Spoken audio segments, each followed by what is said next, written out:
함께 하나님의 말씀 우리 합독하도록 하겠습니다. 스데반이 지혜와 성령으로 말함을 그들이 능히 당하지 못하여 사람들을 매수하여 말하게 하되 이 사람이 모세와 하나님을 모독하는 말을 하는 것을 우리가 들었노라 하게 하고 백성과 장로와 서기관들을 충동시켜 와서 잡아가지고 공회에 이르러 거짓 증인들을 세우니 이르되 이 사람이 이 거룩한 곳과 율법을 거슬러 말하기를 마지 아니하는도다.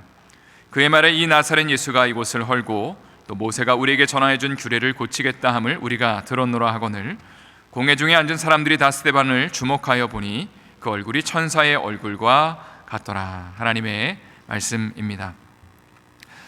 제가 안디옥에 온 것이 2018년 가을로 기억을 하고 있습니다. 몇 달 후에 12월 31일 날 한은퇴 안수 집사님께 전화가 왔습니다. 본인의 아내 되시는 권사님께서 지금 건강 상태가 너무 좋지 않아서 널싱홈에 계시다가 병원으로 옮기셨다는 얘기를 들었습니다.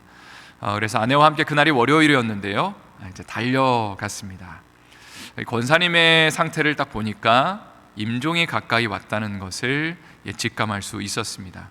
당연히 말씀도 못 하시는 상황이었지만 들으실 거라고 생각을 하고 나눴던 말씀이 사도행전 20장 24절의 말씀이었습니다. 한번 다 같이 읽어볼까요? 시작. 내가 달려갈 길과 주 예수께 받은 사명 곧 하나님의 은혜의 복음을 증언하는 일을 마치려 하면은 나의 생명조차 조금도 귀한 것으로 여기지 아니하노라. 지금 사도 바울은 죽음을 앞에 두고 예루살렘을 향해 나가고 있습니다. 죽을 거를 알고 있는데 예루살렘으로 향해 나가는 사도 바울의 그 마음이 그렇게 슬퍼 보이지 않고 오히려 담대함이 느껴지는 본문이었습니다. 그 이유가 무엇인가 생각을 해보니까 그에게 주신 사명이 있기 때문이었죠.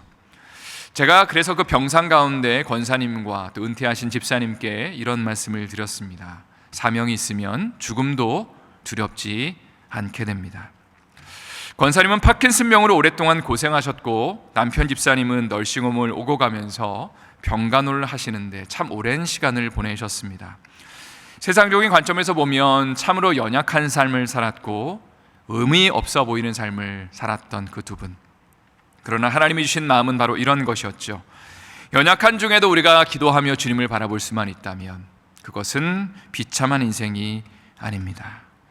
우리가 이 땅을 살아가는 이유가 단지 잘 먹고 잘 살고 성공하는 것으로 부름받은 것이 아니라 아프고 힘든 중에 주님을 바라보며 천국을 소망하며 믿음을 고백할 수 있다면 병상 중에라도 하나님이 기뻐하시는 사명을 감당하는 것이고 그분의 죽음은 결코 아깝지 않다. 하나님 앞에 당당한 죽음을 올려드릴 수 있다라는 그런 고백을 드릴 수 있다는 것입니다. 그래서 오늘 말씀의 제목을 따라서 저를 힘차게 여러분 따라해 주시길 부탁을 드립니다. 사명자는 고난 중에도 행복하다. 여러분 믿으십니까? 아멘입니다. 오늘 본문은 초대교회 7 집사 중에 하나였던 스데반이 공회의 재판을 장면을 담고 있습니다. 오늘 본문의 11절 말씀을 한번 다 같이 읽어보기를 원하는데 한번 다 같이 읽겠습니다. 사람들을 매수하여 말하게 하되 이 사람이 모세와 하나님을 모독하는 말을 하는 것을 우리가 들었노라 하게 하고, 지금 스데반은 종교 지도자에 의해서 고발을 당하고 있는 상황입니다. 어떤 문제를 지금 삼고 있냐면 이 사람이 모세와 하나님을 모독하고 있다라는 그런 이야기를 지금 듣고 있습니다. 또 스데반이 율법과 성전을 모독하고 있다라는 그런 구체적인 그 증거를 대고 있는 상황입니다. 이때 스데반의 반응이 참 인상적인데 오늘 본문의 15절 말씀은 제가 읽겠습니다. 공회 중에 앉은 사람들이 다 스데반을 주목하여 보니 그 얼굴이 천사의 얼굴과 같더라. 스데반은 지금 다른 사람들에게 공격당하고 있고 억울한 누명을 쓰고 있는 것 같습니다. 나를 막 죽일 것처럼 달려들면서 너가 이거 잘못했잖아 하면서 다짜고짜 나를 지금 코너로 몰고 있는 그 상황 가운데 여러분이 만약에 몰리신다면 여러분은 마음이 어떠실 거라고 생각을 하십니까? 그리고 어떤 표정으로 반응할 거라고 생각하십니까? 그래서 스데반의 얼굴은 이때의 천사의 얼굴과 같았다. 왜냐하면 그가 성령에 충만했기 때문이고 예수 그리스도를 증언하는 사명을 감당하고 있기 때문입니다. 그래서 옆에 있는 분들에게 한번 이렇게 인사를 했으면 좋겠습니다. 천사의 얼굴 같습니다 라고 한번. 할렐루야, 할렐루야. 예, 이 인사를 할 때는 다 웃는 표정으로 인사를 하시네요. 그죠? 천사의 얼굴 같다고 그렇게 격려하시는 모습이 참 보기가 좋습니다. 오늘 본문에 등장하는 스데반의 얼굴은 창세기 34장에 나오는 모세의 그 얼굴을 생각나게 합니다. 출애굽기 34장 29절 말씀 한번 다 같이 읽어보도록 하겠습니다. 모세가 그 증거의 두 판을 모세의 손에 들고 시내산에서 내려오니 그 산에서 내려올 때에 모세는 자기가 여호와와 말하였으므로 말미암아 얼굴 피부에 광채가 나나 깨닫지 못하였더라. 모세는 지금 40일 동안 시내산에서 하나님과의 시간을 보내고 내려왔는데 그의 얼굴에서 광채가 났다라고 성경은 기록하고 있습니다. 사실 지금 모세가 당하고 있는 상황은 그렇게 별로 좋아 보이지 않습니다. 왜냐하면 이스라엘 백성들이 금송아지를 만들고 우상 숭배를 했기 때문입니다. 이 장면을 목도하면서 지금 모세는 십계명의 돌판을 깨트려 버립니다. 하나님과 이스라엘 백성들 사이에 있는 이 언약이 깨졌다는 것을 상징하는 거죠. 하나님은 그리고 이렇게 말씀하십니다. 모세야, 내가 너희를 애굽 땅에 이제 끄집어내서 가나안 땅으로 데려가 주는 것은 하겠지만 그러나 나는 그 땅 가운데 함께하지 않겠다라고 그렇게 주님이 말씀하시죠. 그때 모세가 이렇게 대답합니다. 주님이 함께 가시지 않으면 우리도 가지 않겠습니다. 주님이 가나안 땅에 가지 않으시는데 우리가 그 약속의 땅에 가면 뭐합니까? 라고 그렇게 반문을 하게 되죠. 그리고 나서 모세는 다시 돌판을 깎아서 시내산에서 40일의 시간을 보내게 됩니다. 참 속상하고 마음이 아프고 힘든 그 상황이었지만 40일의 시간을 하나님과 보내고 나니까 얼굴이 어떻게 변했다고요? 천사와 같이 얼굴에 광채가 나게 되었다. 얼굴이 빛나게 되었다고 성경은 기록하고 있습니다. 제가 예전에도 한번 나눴던 말씀인데요. 시카고에 있을 때에 한 원로 목사님께서 들려주셨던 말씀입니다. 본인이 젊었을 때에 기도원의 집회를 가게 됐는데 주차장에서 한 여자 집사님이 다가오시더니 이렇게 말을 거시더래요. 목사님 오늘 말씀 전하러 오셨죠? 하면서 참 기대하고 있다고. 그러면서 기도 제목을 나누시는데 뭐라고 얘기하냐면 저희 남편이 예수님 안 믿는데 이번에 꼭 예수님 믿는 것을 제가 응답받고 가고 싶다고. 이게 응답되지 않으면 저는 기도원 안 내려갈 거라고, 계속 여기 있을 거라고, 하나님 앞에 매달릴 거라고 하면서 시간을 보냈습니다. 목사님께서 3박 4일 말씀을 전하시고 난 다음에 이제 주차장으로 가셔서 차를 이제 가지고 기도원 밑으로 내려가려고 하시는데 그 여자 집사님도 이제 짐을 가지고 가시려고 준비를 하더래요. 그래서 남편이 변화됐나 보다, 이제 교회 다니려고 하나 보다. 그래서 물어봤다고 합니다. 집사님, 남편이 주님을 믿는다고 하나요? 하니까 뭐라고 얘기하냐면 아니요, 방금 전에도 전화했는데 쌍욕을 하면서 너 안 내려오면 죽여버린다고 그렇게 협박을 했습니다. 그런데 왜 내려가시냐고 물어보니까 여자 집사님의 그 말씀이 참 마음에 와닿았습니다. 남편은 변화되지 않았지만 목사님, 제가 변화됐거든요. 제가 은혜 받았거든요. 그래서 남편 보러 이제 내려갑니다라고 그렇게 대답을 하였습니다. 오늘 말씀의 제목을 다시 한번 따라하도록 하겠습니다. 뭐라고 되어 있죠? 저를 힘차게 따라할게요. 사명자는 고난 중에도 행복하다. 여러분, 왜 사명자가 고난 중에 행복할 수 있을까요? 그것은 하나님이 나에게 주신 사명을 알고 있기 때문입니다. 우리가 사명을 알고 있으면 우리의 삶 가운데 벌어지고 있는 여러 가지 기가 막힌 일들도요, 믿음의 눈으로 해석할 수 있게 됩니다. 그러나 사명을 모르는 인생은 참 비참하게 되죠. 사명을 모르면 아무리 좋은 상황과 환경이 펼쳐져도 감사를 고백하지 못하고 늘 불평하면서 살아갈 수밖에 없다는 것입니다. 오늘 본문의 말씀을 조금 더 살펴보기를 원하는데요. 사도행전 7장으로 가면 스데반은 공회 앞에서 이제 자신이 고발당하고 있는 것에 대해 변론을 하게 됩니다. 그런데 억울하다는 입장에서 변론을 하는 것이 아니라 예수님을 증거하면서 당당하게 그의 사명을 감당하고 있는 것을 보게 됩니다. 먼저 스데반이 받은 첫 번째 오해는요, 성전을 모독하고 있다는 오해입니다. 그런데 스데반은 다음과 같은 변론을 하고 있죠. 뭐라고 얘기하냐면 성전이라는 것이 세워지기 전에 하나님은 당신의 백성들에게 말씀하시고 명령하시며 당신의 거룩함을 나타내셨습니다. 그러니까 이게 왜 이런 얘기를 하냐면요, 당시 유대인들은 성전만 거룩하다. 근데 왜 이 거룩한 성전이 무너진다고 말을 하냐? 예수님 때문에 새로운 성전이 일어날 거라고 분명히 얘기를 했기 때문에 이런 오해를 받았다는 거죠. 그러나 스데반은 뭐라고 이야기를 하냐면, 거룩한 성전이 있기 전에도 거룩하신 하나님은 많은 사람들에게 이미 나타나셨고 역사하셨습니다. 예를 들어 아브라함과 이삭과 야곱에게 하나님은 말씀하셨고, 심지어 이스라엘 백성들이 애굽 땅에서 노예 생활을 하는 가운데서도 그 가운데 찾아오셔서 말씀하셨다고 이야기를 합니다. 사도행전 7장 33절 말씀을 한번 또 읽어보도록 하겠습니다. 읽겠습니다. 주께서 이르시되 내 발에 신을 벗으라. 내가 서 있는 곳은 거룩한 땅이니라. 지금 당시 유대인들은 어떤 생각을 하고 있냐면, 말씀을 드린 것처럼 하나님의 성전이 거룩하고 그 외의 공간은 거룩하지 않다라고 생각을 했습니다. 그러나 방금 읽은 사도행전 7장 33절에서 이렇게 하나님은 광야 한가운데 모세에게 말씀하시죠. 내 발에 신을 벗으라. 내가 서 있는 곳은 거룩한 땅이다. 당시 유대인들의 사고에 있어서 광야는 거룩한 곳이 될 수 없었을 겁니다. 특별히 이방 땅은 거룩한 곳이 될 수 없었을 겁니다. 그러나 하나님은 이방 땅의 광야에서 나타나셔서 이렇게 말씀하신 것이죠. 여기가 거룩한 곳이다.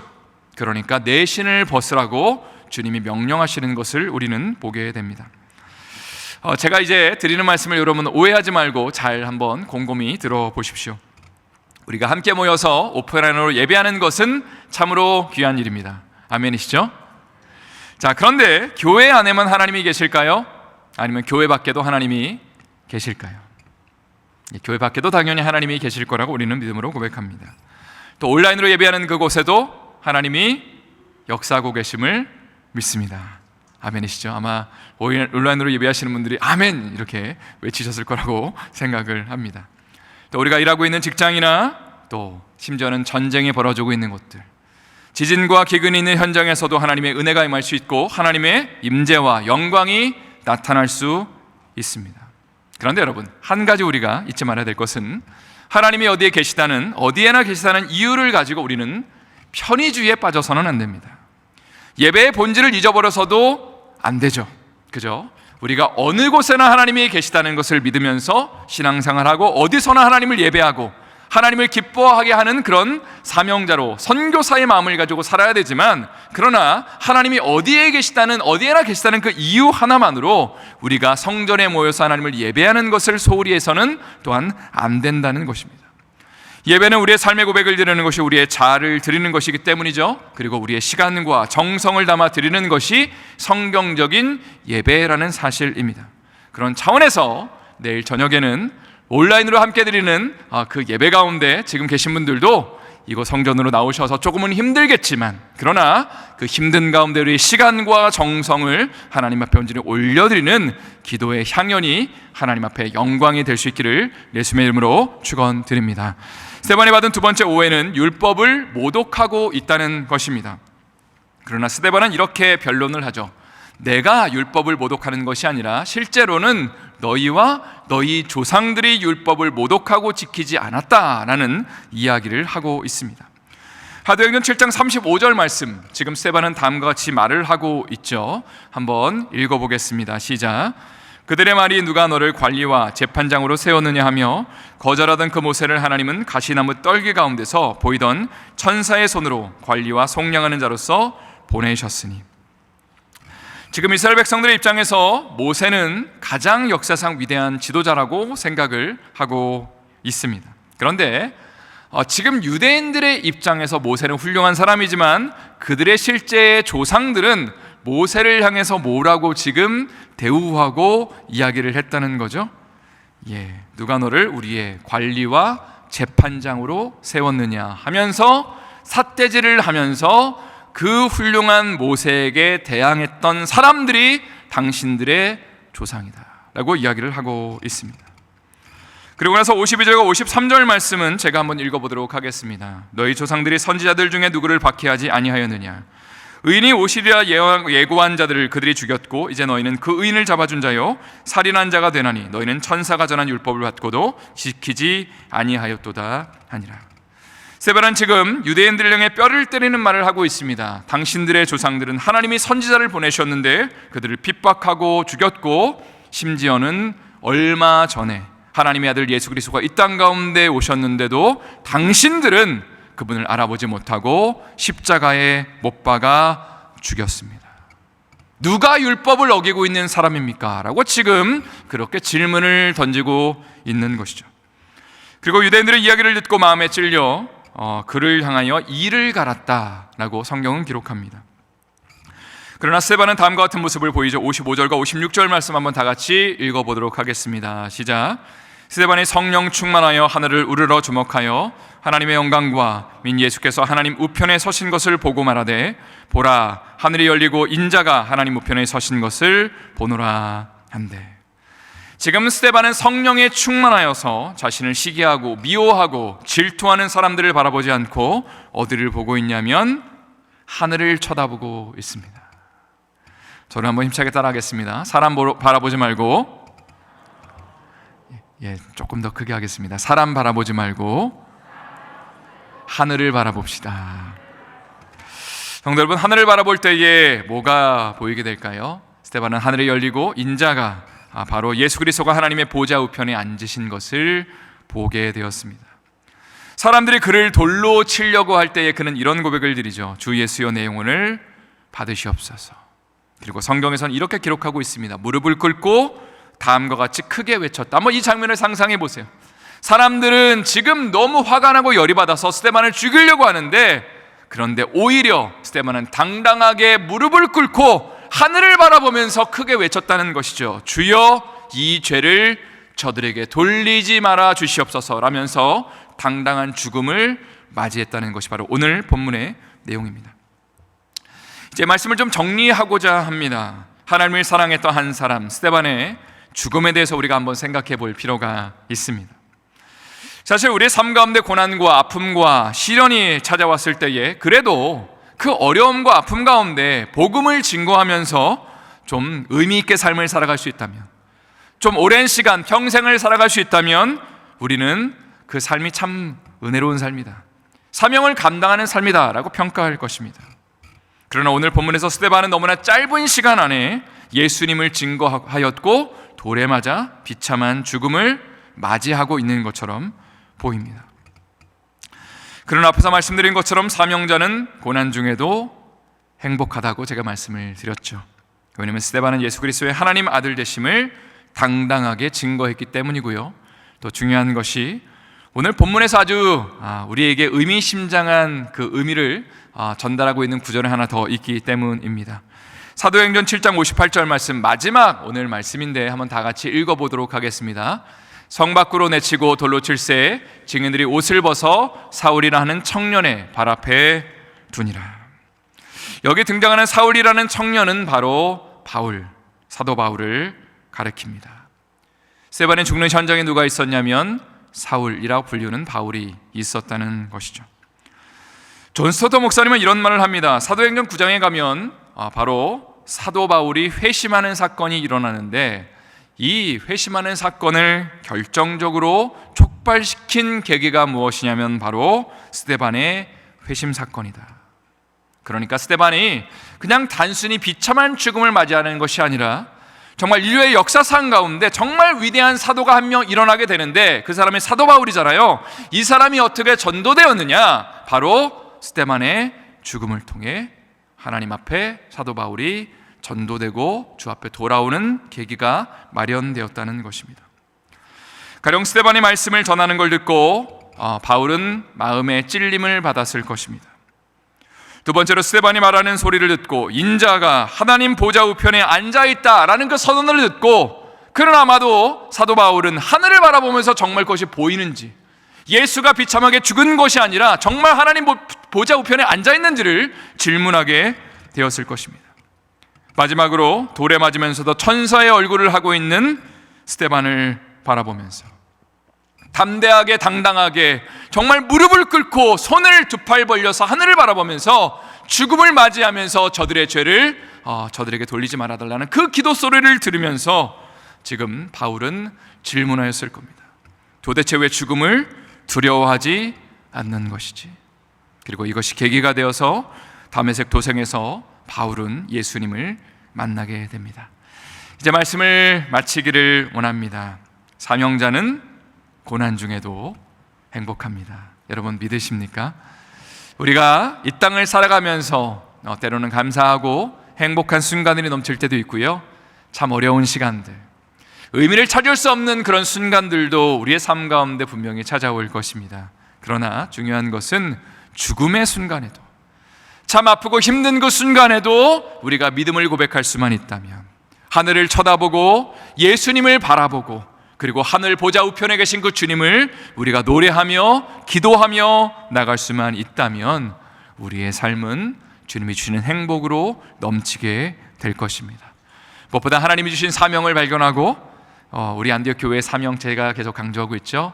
잃어버린 자를 주 앞에 이끄는 그 사명을 감당하고, 또 우리의 삶 가운데 그리스도의 제자로 헌신하는 역사가 일어나고, 그리고 선교의 사명들을 감당할 때에 하나님의 기뻐하시는 교회가 세워지고, 그리고 우리가 하는 모든 일들, 우리 교회가 하는 모든 그 일들이 의미 있고 하나님 앞에 영광 누리는, 또 우리 아름다운 가정들이 그 속에서 귀하게 믿음의 가정으로 세워지는 놀라운 은혜와 역사가 우리의 삶에 펼쳐주시기를 예수님의 이름으로 축원드립니다.